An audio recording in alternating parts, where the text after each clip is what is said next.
If you're in the entrepreneur space, you've probably heard people talk about the S Corp, but not a lot of people really understand what it is or what benefit it provides. So today we're going to talk about what the S Corporation is and whether or not you need it as a business owner. Check it out. What's up, y'all? My name is Saluto Uba, and I'm the founder of the Uba Law Group. We're a law firm that helps companies protect their business, brand, and bank. And today, we're going to talk about what the S Corporation is and whether or not you need it in your business. So getting right to it, an S Corporation is not a new business entity. It's not a different business entity from an LLC or a partnership or even a corporation. An S Corporation is what's called a tax election. So this is pretty much you telling the IRS how you want your business to be taxed. It's not a new business entity. You can be an LLC and still be taxed as an S Corporation. So the real value of the S Corp is that it shows the IRS how you want to be taxed, and it saves you money on self-employment tax. So everybody has to pay income taxes on their income. Depending on what state you live, you might also have to pay state taxes. But there's another tax that a lot of people kind of miss and kind of sneaks through undetected, and that's called self-employment tax. It's also referred to as payroll tax. And so this goes on top of all those other taxes that you pay.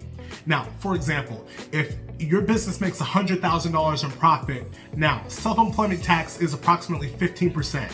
And like I said, that gets charged on top of all your other taxes. So for example, if your business made $100,000 in profit, your self-employment tax would be 15% of $100,000. That's an additional $15,000 on top of whatever your federal or your state tax was, and you just add it on top of that. So as you can see, in a situation where, let's say you make $100,000 in profit and your federal taxes are 26%, that's $26,000. And then your state tax is 5%, that's an extra $5,000. And like we just said, your self-employment tax is 15%.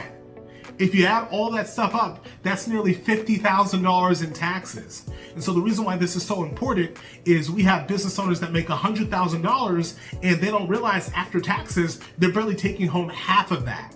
So that's why the S Corporation is important, because what the S Corp does is that it allows you to put yourself on salary and give yourself a reasonable salary. So when it comes to your self-employment tax, that 15% doesn't come out of your total profit, it only comes out of that salary.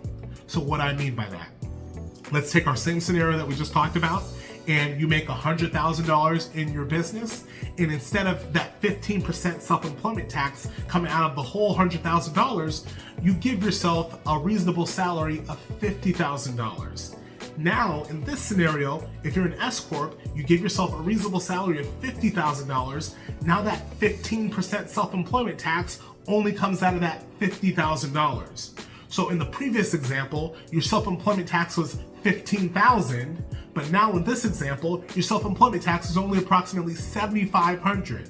You just cut your self-employment tax in half and you just put $7,500 back into your pocket.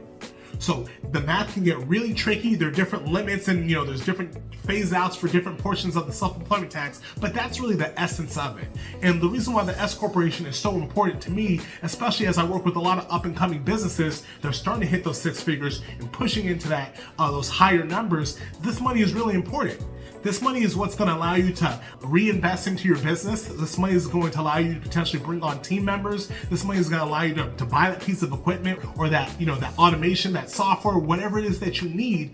And oftentimes these are the things that help you grow and help you launch to that next level. And so what I want you to understand as a business owner is that you might not necessarily need to sell more or bring on more clients or have to do additional work to move to that next level if you understand your taxes and your tax strategy. So the S Corporation is something that we've seen be very beneficial for owners, and so why it's very, very important that you understand how it works and whether or not it can benefit you. Now, extensively here about how the S Corporation works, and we kind of went into details, but what's just as important to understand is that the S Corporation is not a get out of taxes free card. You can't just throw the S Corp, whatever issue that you have, and think it'll go away when it comes to taxes. There are parameters behind when you should get an S Corporation. In many instances, it might not make sense for you to form an S Corporation, so you have to understand the basics. So because what the S Corp does is save you money on self-employment tax, you need to understand the other part of that. When you become an S Corporation, like we said, you give yourself a reasonable salary. You're on official payroll. So now you need to do all the bookkeeping and all the accounting that goes along with it. You're gonna have additional costs like bookkeeping fees. You're gonna need to hire an accountant to do your books. You're gonna have to do your monthly tax deposits. You're gonna have to do your bookkeeping for payroll. You're gonna have to do your quarterly tax reports. You're gonna have to file your 1120S tax return. You're gonna have all these additional fees that come along because now you're an employee of your business. You're officially on payroll. So the real question that we ask our clients is, are you gonna be saving more money from the S Corporation than it's gonna cost you to properly maintain it? So we don't want you to have a situation where the S Corp only saves you $2,000, but all the additional fees cost you $3,000. Now you're balling backwards. It doesn't make sense for you to form the S Corp yet. So you got to get with your accountant, get with your professional, and go through your individual numbers and your individual business to make sure that it makes sense to form an S Corporation. Because just like we said, there are a lot of benefits that come with it, but we don't want you to form an S Corp prematurely and then have to pay all these additional administrative fees when you're not getting that benefit of the S Corporation. So make sure that you're working with a professional, somebody that understands how these things work, and somebody that can guide you through whether or not the S Corporation is something that you need right now or maybe in the year to come. Because it's an excellent strategy and you can use it year after year after year and save tens of thousands of dollars. So as soon as you can, I want you to take advantage. Okay, I know that's been a lot. I know I've said a lot of things about the S Corporation, but this is a powerful strategy. If you're looking for more information, if you're like, Saluto, my head is spinning and I need somebody to break it down a little bit more slowly for me, we'd be more than happy to do that. We help businesses across the country, businesses in the state of Texas. We take care of that for all sorts of business owners, and we'd be happy to do the same for you. So hit that link in the description. Let's get a consult set up and let's learn about your business and come up with a strategy to help you move to the next level. So until next time, keep on grinding, keep on hustling. I believe in you. Peace.